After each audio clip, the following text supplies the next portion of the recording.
Our third lesson this morning comes from the Gospel of Luke, chapter 24, verses 1 through 12. Let us together listen for the voice of the Lord. But on the first day of the week, at early dawn, they came to the tomb. Taking the spices that they had prepared, they found the stone rolled away from the tomb, but they went in. They did not find the body. While they were perplexed about this, suddenly two men in dazzling clothes stood beside them. The women were terrified and bowed their faces to the ground. But the men said to them, "Why do you look for the living among the dead? He's not here, but has risen. Remember how he told you while he was still in Galilee that the Son of Man must be handed over to sinners and be crucified, and on the third day rise again." Then they remembered his words, and returning from the tomb, they told all this to the 11 and all the rest. Now it was Mary Magdalene, Joanna, Mary, the mother of James, and the other women with them who told this to the apostles. But these words seemed to the apostles an idle tale, and they did not believe them. But Peter got up and ran to the tomb, stooped and looked in. He saw the linen cloths by themselves. Then he went home, amazed at what had happened. Friends, this is the word of the Lord. Thanks be to God. Have you ever paused to wonder why we do all of the things we do? Some we do out of habit. There are other things that we do out of duty. Still others we do because of the expectations of others, or maybe societal pressures. And if we're honest, there is a long list of things that we probably do for apparently no reason at all. It makes no sense. They seem to come completely out of nowhere. And if we were asked, "Hey, why did you do that?" the best response we could muster would be a shrug of the shoulders and a nearly unintelligible, I assume we all have one of those grunts that means I don't know. I can't be the only one. But no matter the reason why we do certain things, we do them. We show up. We put in the work. We accomplish the tasks, sometimes joyfully and other times begrudgingly, sometimes with exuberance, and other times we drag ourselves there kicking and screaming, or frankly, we are dragged there by others kicking and screaming. Can you relate? And there are things in the list of things that we do that we don't look forward to. But we do them anyway because, well, they're important. And if we don't do them, who will, right? In the gospel we call Luke, this is how the story, our text begins. A group of women, we aren't told exactly how many, and we don't really know all of their names, but a group of women who had borne witness to all of the things that had happened throughout the last 3 days, were compelled by duty and buoyed by love to do a task that few would likely volunteer to undertake. It's a telling of the story that's unique to Luke's gospel. Each gospel, actually, tells the story of the events of Jesus' last days and Jesus' resurrection in a little different way than all of the others. The author of Matthew writes of the earthquaking and the guards falling to the ground like dead men out of fear. In Mark, we read of people leaving the tomb in terror and amazement, and they said nothing to anyone, which if you think about it, certainly wasn't the case. I mean, the author wrote about it, so somebody blabbed. I've got my money on Peter. In the gospel that was written last chronologically, the Gospel of John, we read of the disciples running to the tomb, and John tells us that he outruns Peter for some reason. And Mary Magdalene recognizes Jesus when he tenderly calls her by name in the garden. And each of the Gospels says something about spices being prepared for Jesus' body. Different people do it differently in each of the Gospels. And in the Gospel of Luke, our text for this morning, we have a unique collection of women, including Mary Magdalene, Joanna, Mary the mother of James, and other unnamed women who saw the tomb in which Joseph of Arimathea laid Jesus and how the body was laid there. They returned home after seeing the tomb, and then they prepared spices and ointments together. On Sabbath, we're told, they rested according to the commandment. Now, this was a thankless task, preparing the spices. It's one that was usually taken on by family members or those who considered themselves family. And it is what these women, Mary Magdalene, Joanna, Mary the mother of James, and others, it's what they could do. And if they didn't do it, who would? Their friend, their rabbi, the one who they thought just might be the disciple that the Messiah deserved it. A proper burial. He deserved this one more act of love. Didn't he? That's why they did it. And then as they prepared the spices before the Sabbath began, what stories do you think they told one another? I'm sure they told stories. It's what we do. Do you think they shared laughter when they recalled some of the funny moments they had together? Did they speak of their fear when they felt like everything was closing in and it seemed like all was lost? Did each of them reminisce about the moment they first met that guy, Jesus of Nazareth?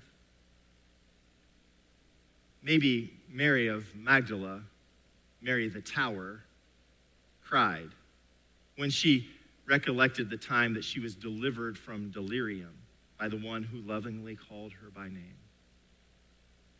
I wonder if they dared speak of the hope they felt in Jesus' presence, the moments when their spirits soared.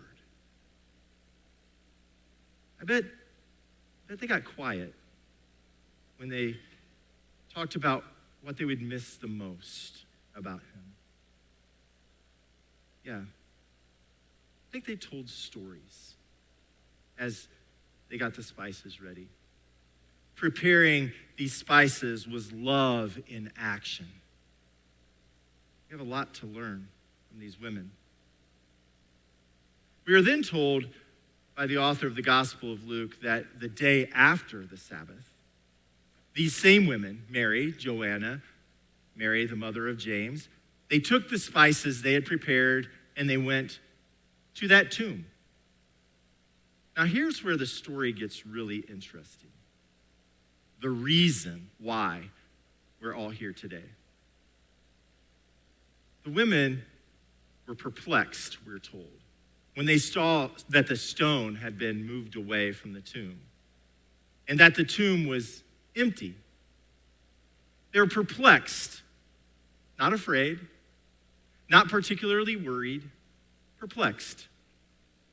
And then two men appeared out of nowhere wearing dazzling clothes, maybe their Easter best. And they stood beside them. Now this, understandably, terrified the women. And these messengers, they asked the question. They asked, "Why do you look for the living among the dead?" It's a good question. One we might ask ourselves, why do we do that? Expecting that things and people will always remain the same and won't ever change.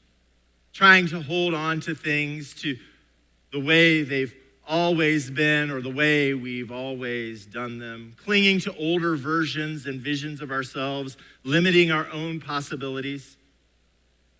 It seems like we forget that things that are living never remain in one place. Neither do they remain the same. Change is part of what it means to be alive. It's part of what resurrection can mean. Why do we look for the living among the dead? The messengers then told these female disciples to remember. Remember what Jesus had said. And I wonder if, as they did, they also remembered what they had been talking about just 2 days earlier. Perhaps, in addition to that, they remembered a story they had been told about Mary, Jesus' mother, when she was visited by the angel who brought the news that she would be carrying a child, not just any child, but this child, an event we call the Annunciation. How about you? Do you remember what that archangel said? The messenger that appeared to Mary in her vision reassured her that even though this news seemed impossible, nothing will be impossible with God. From there, after all of the remembering, they returned home and told the 11 remaining disciples, as well as all of the other followers of Jesus, what they had just witnessed, what had just happened to them. Now, in typical fashion, the men that they told, they didn't believe the women. They heard their story as an idle tale. An idle tale. Sound familiar? Not only do we have the habit of looking for the living among the dead, but we also don't listen to women, believe their story, or follow their example. But think about it. We don't even have this story without them, without their courage, without their vulnerability, without their example. We aren't here this morning without them. So yeah, not only should we believe these women, Mary Magdalene, Joanna, Mary, the mother of James, and all of the other unnamed women with them, we should follow their lead. They are the apostles to the apostles. They're the picture of what it meant to be a friend, a disciple. As Reverend Dr. Nancy Claire Pittman wrote, the women knew, they remembered, the women believed, the women responded by breaking their own silence to speak their own truth, which is, after all, what God asks of us. So this Easter Sunday, this Resurrection Day, what are we called to do? I think it's simple. It might not be easy, but it's simple. Here it is. We're called to believe these women and to follow their example. We're called to get up. It's the first thing they did. Even when the situation seemed dire, they moved anyway. They got up. So get up. Believe your own eyes. They knew what they saw, and they didn't need anyone else to give them affirmation that what they saw was real. Trust that you know what is true. They were convinced, even when it seemed impossible. For with God, nothing is impossible. Remember the stories. Break the silence by speaking the truth out loud. They did it even when others thought their story was just an idle tale. They courageously spoke up, and their witness, their testimony changed everything forever. Friends, the world is waiting for people who believe that the resurrection was not just about one person 2,000 years ago. The world is waiting for people who are willing to put it all on the line. The world is waiting for us to get up and live as if the resurrection is true every day. It's why we're here.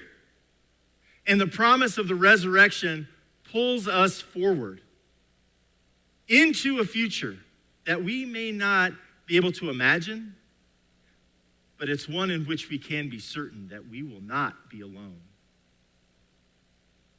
So get up. Believe your own eyes. Trust what you know to be true. Remember the stories. Break the silence. Follow the women. They know the way. So it begins. It only begins. The world is waiting, and nothing can keep this entombed. Alleluia. Amen.